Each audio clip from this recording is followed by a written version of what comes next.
அஸ்ஸலாமு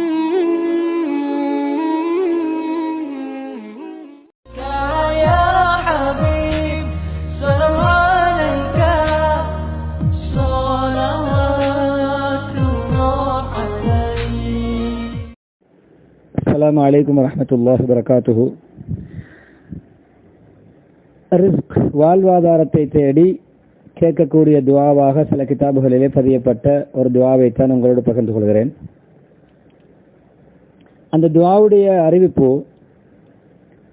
அது முஹம்மது ஸல்லல்லாஹு அலைஹி வஸல்லம் அவர்களோ சஹாபாக்களோ ஓதிய ஒரு துஆ அல்ல.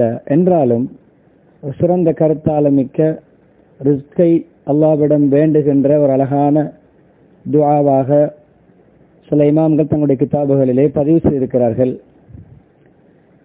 இமாம் தீனூர் ரஹிமஹுல்லாஹ் அவர்கள் அல் முஜாலஸா வ ஜவாஹிருல் இல்ம் என்ற கிதாபிலும், அஸ்மாஇ ரஹிமஹுல்லாஹ் வாயிலாக, இமாம் ஜாஹில் அவர்கள் ரஹிமஹுல்லாஹ் அல் பயான் வ தபீன் என்ற கிதாபிலே, ஜமக்ஷரி ரஹிமஹுல்லாஹ் ரபியுல் அப்ரார் என்ற கிதாபிலே, ஏனையவர்களும் தங்களுடைய கிதாபுகளிலே பதிவு செய்த ஒரு அறிவிப்பு தான். அஸ்மாஇ ரஹிமஹுல்லாஹ் அந்த நிகழ்வை அறிவிக்கிறார்கள். ஹஜ்ரி ஒரு பயணத்திலே அரஃபா மைதானத்திலே ஒரு பெண் காட்டரபிகளைச் சேர்ந்த ஒரு பெண்மணி பின்வருமாறு துஆ கேட்பதை நான் செவியுற்றேன். அல்லாஹும்ம இன் கான ரிஸ்கி ஃபிஸ் ஸமாஇ ஃபஅன்ஸில்ஹு வ இன் கான ஃபில் அர்தி ஃபஅக்ரிஜ்ஹு வ இன் கான நாஇயன் ஃபகர்ரிப்ஹு வ இன் கான கரீபன் ஃபயஸ்ஸிர்ஹு. யா அல்லாஹ், என்னுடைய ரிஸ்க், வாழ்வாதாரம் வானத்தில் இருந்தால் அதை இறக்கி வைப்பாயாக. வ இன் கான ஃபில் அர்தி ஃபஅக்ரிஜ்ஹு, என்னுடைய வாழ்வாதாரம் எனக்கு நீ அளந்த ரிஸ்க் பூமிக்குள்ளே இருந்தால் அதை வெளிப்படுத்துவாயாக. வ இன் கான நாஇயன், அது தூரமானதாக இருந்தால் ஃபகர்ரிப்ஹு, அதை எனக்கு நெருக்கமாக்கி தருவாயாக. வ இன் கான கரீபன் ஃபயஸ்ஸிர்ஹு, அது எனக்கு சமீபத்தில் இருந்தால் அந்த ரிஸ்கை எனக்கு இலகுபடுத்தி தருவாயாக. இன்னும் சில கிதாபுகளில் அந்த துஆ இன்னும் சில வார்த்தை பிரயோகங்கள் அதிகமாக பதிவு செய்யப்பட்டிருக்கின்றன. ஆரம்ப பகுதி அப்படியே வருகிறது. அல்லாஹும்ம இன் கான ரிஸ்கி ஃபிஸ் ஸமாஇ ஃபஅன்ஸில்ஹு வ இன் கான ஃபில் அர்தி ஃபஅக்ரிஜ்ஹு வ இன் கான பஈதன் ஃபகர்ரிப்ஹு, தூரமாக இருந்தால், நாஇயன் என்றாலும் தூரம்தான், பஈதன் என்றாலும் தூரம்தான். வ இன் கான பஈதன் ஃபகர்ரிப்ஹு வ இன் கான அஸீரன் ஃபயஸ்ஸிர்ஹு, அது அடைவதற்கு சிரமமான ரிஸ்காக இருந்தால், அதுக்குரிய வழிவகைகள் எனக்கு சிரமமாக இருந்தால் ஃபயஸ்ஸிர்ஹு, அதை அடையும் வழிகளை, அந்த ரிஸ்கை பெறும் வழியை இலகுபடுத்துவாயாக.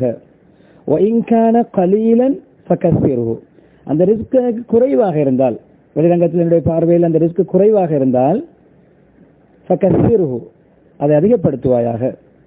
வ இன் கான கஸீரன், அந்த ரிஸ்க் அதிகமானதாக இருந்தால், கூடுதலாக இருந்தாலும் ஃபபாரிக் லி, அந்த அதிகமான ரிஸ்கிலே எனக்கு பரக்கத்து செய்வாயாக.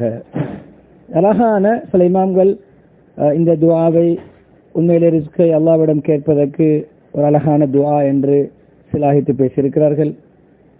எனவே நபி ஸல்லல்லாஹு அலைஹி வஸல்லம் அவர்கள் ஓதிய துஆ அல்ல, சஹாபாக்களில் யாரும் ஓதிய துஆ அல்ல. ஆனால் பெரும் மேதைகள் இந்த துஆவை ஓதுகின்ற வளமை உள்ளவர்களாக இருந்திருக்கிறார்கள். அஸ்மாஇ ரஹிமஹுல்லாஹ் மிகப்பெரிய ஒரு அறிஞர், அவர்கள் இந்த நிகழ்வை பிறருக்கு எத்தி வைத்திருக்கிறார்கள், அந்த பெண் காட்டரபி ஓதிய அந்த துஆவை. எனவே ரிஸ்குடைய விஷயத்திலே பொதுவாக துஆக்களை நமக்கு மனம் விரும்பியபடி அனுமதிக்கப்பட்ட வரையறைக்குள் நாம் விரும்பியதை எல்லாம் சும்மதுல்லாஹ் மாஷித் ஃபல்யது மாஷா, நாடிய துஆக்களை கேட்டுக்கொள்ளுங்கள். துஆக்கள் பொதுவாக நமக்கு தேவையான விடயங்களை, ஆகமான விடயங்களை அல்லாஹ்விடம் கேட்பதற்கு ஹதீஸிலே தூண்டப்பட்டிருக்கிறது, குர்ஆனில் அல்லாஹ் கட்டளையிட்டிருக்கிறான். எனவே இந்த துஆவையும் அநேகமான இமாம்கள் ஓதலாம். இந்த துஆவை ரிஸ்கை தேடி, ரிஸ்குடைய விஸ்தீரணத்துக்காக வேண்டி, ரிஸ்க் இலகுவாக கிடைப்பதற்காக வேண்டி இந்த துஆவை ஓதலாம். என்றால் ஹதீஸில் வந்த துஆ என்றோ சஹாபாக்கள் ஓதிய துஆ என்றோ இல்லாமல், அஸ்மாஇ ரஹிமஹுல்லாஹ்வுடைய காலத்தில் ஒரு பெண் காட்டரபி அரஃபா மைதானத்திலே ஓதிய துஆ என்பதாக அந்த துஆவுடைய அர்த்தத்தை அல்லாஹ்விடம் நாம் எதிர்பார்த்து இந்த துஆவை ஓதி நம்முடைய ரிஸ்க் விஸ்தீரணம் ஏற்படுவதற்கு காரணமாக அமைவோமாக. وآخر دعوانا أن الحمد لله رب العالمين والسلام عليكم ورحمة الله وبركاته.